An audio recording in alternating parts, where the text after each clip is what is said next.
Hi guys, and welcome to another episode of the Strong Guy Story Time with me, the Strong Guy.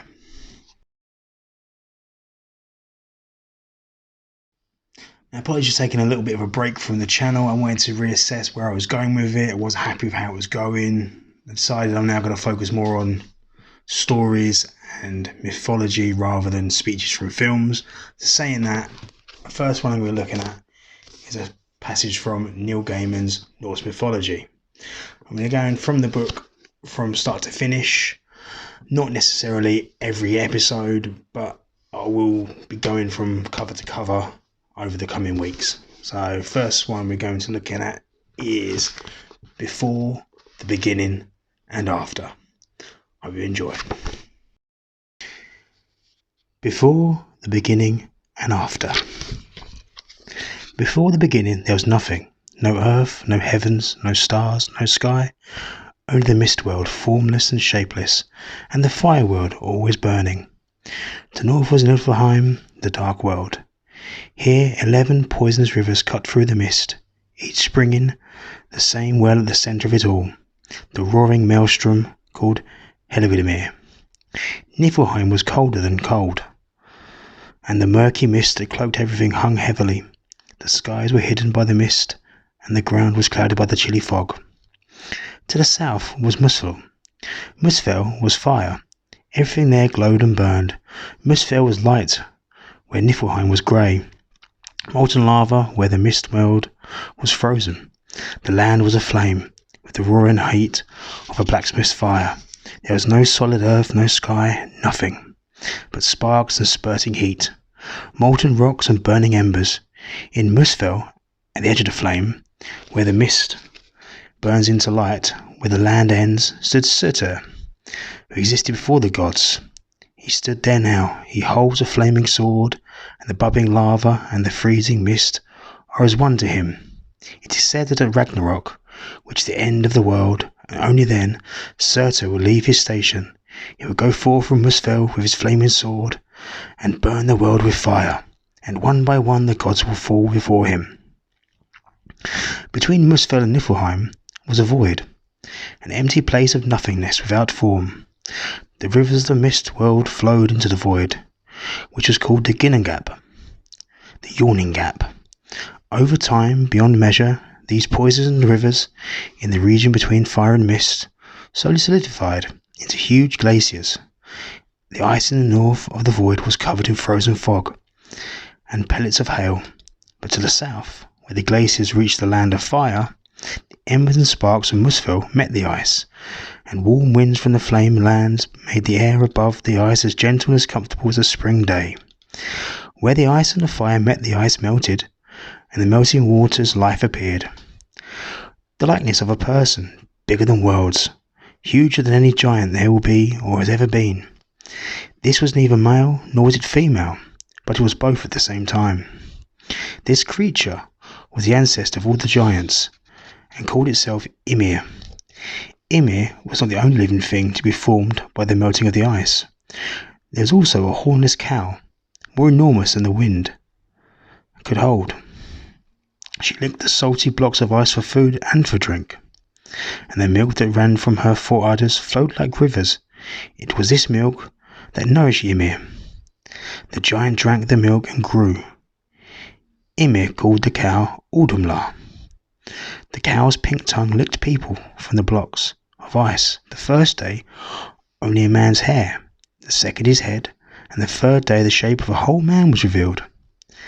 This was Buri, the ancestor of the gods. Ymir slept, and while it slept, it gave birth. A male and a female giant were born from beneath Ymir's left arm. A six-headed giant born from its legs. From these Ymir's children all giants are descended. Buri took a wife from among these giants, and they had a son, whom they called Bor. Bor married Besla, daughter of a giant, and together they had 3 sons, Odin, Vili, and Vi. Odin and Vili and Vi, the 3 sons of Bor, grew into manhood. They saw as they grew far off the flames of Muspel and the darkness of Niflheim, but they knew that each place would be death to them. The brothers were trapped forever in Ginnungagap, The vast gap between the fire and the mist, they might as well have been nowhere. There was no sea and no sand, no grass nor rocks, no soil, no trees, no sky, no stars. There was no world, no heaven and no earth at that time. The gap was nowhere, only an empty place waiting to be filled with life and with existence. It was time for the creation of everything. V and Vili and Odin looked at each other and spoke of what was needed to do. There in the void of Ginnungagap, they spoke of the universe and of life and of the future. Odin and Vili and V killed the giant Ymir. It had to be done. There was no other way to make the worlds. This was the beginning of all things, the death that made all life possible. They stabbed the great giant. Blood gushed out from the Ymir's corpse in unimaginable quantities. Fountains of blood, as salt as the sea and grey as the oceans, gushed out in a flood of so sudden, so powerful, and so deep that it swept away and drowned all the giants. Only one giant, Bergelmir, Ymir's grandson, and his wife survived by clambering onto a wooden box, which bore them like a boat. All the giants we see and we fear today are descended from them. Odin and his brothers made the soil from Ymir's flesh. Ymir's bones they piled up into mountains and cliffs. Our rocks and pebbles, the sand and gravel, you see, these were Ymir's teeth, and the fragments of bones that were broken and crushed by Odin and Vili and V in their battle with Ymir. The seas that girdle the world, these were Ymir's blood and his sweat. Look up into the sky. You're looking at the inside of Ymir's skull. The stars you see at night, the planets, all the comets and the shooting stars. These are the sparks that flew from the fires of Muspel. And the clouds you see by day, these were once Ymir's brains. And you knows what thoughts they're thinking even now. The world is a flat disk, and the sea encircles a perimeter. Giants live at the edges of the world, beside the deepest seas. To keep the giants at bay, Odin and Vili and V made a wall from Ymir's eyelashes and set it around the middle of the world. They called the place within the wall Midgard. Midgard was empty. The lands were beautiful, but nobody walked the meadows or fished the clear waters. Nobody explored the rocky mountains or stared up at the clouds. Odin and Vili and V knew that a world is not a world till it is inhabited. They wandered high and low, looking for people, and they found nothing. At last, on the rocky shingle at the edge of the sea, they found 2 logs. Sea tossed that had floated there on the tides and been cast ashore. The first log was a log of ash wood. The ash tree is resilient and handsome, and its roots go deep. Its wood carves well and will not split or crack. The ash wood makes a good toil handle or a shaft of a spear. The second log they found beside the first on the beach, so close to the first log they were almost touching, was a log of elm wood. The elm tree is graceful, but its wood is hard enough to be made into the toughest planks and beams. You can build a fine home or a hall from elm wood.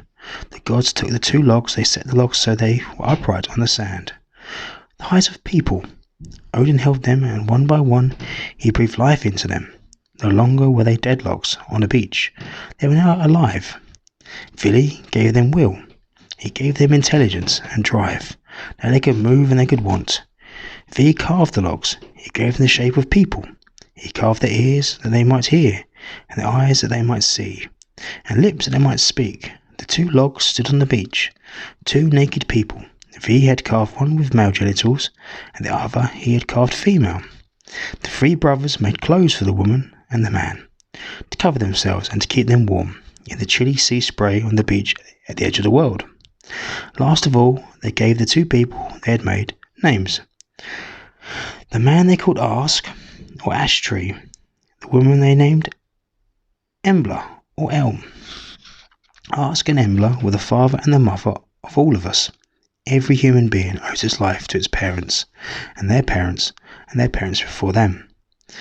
Go far enough back, and the ancestors of each of us were Ask or Embla. Embla and Ask stayed in Midgard, safe behind the wall the gods had made from Ymir's eyelashes. In Midgard they would make their homes, protected from giants and monsters and all the dangers that wait in the wastes. In Midgard they could raise their children in peace. That is why Odin is called the All-Father, because he was the father of the gods, and because he breathed the breath of life into our grandparents, grandparents, grandparents. Whether we are gods or mortals, Odin is the father of us all. So there you have it, before, the beginning, and after, from Norse Mythology by Neil Gaiman. Hope you enjoyed it. Come back again for more tales of Norse Mythology next time. Thank you. Goodbye.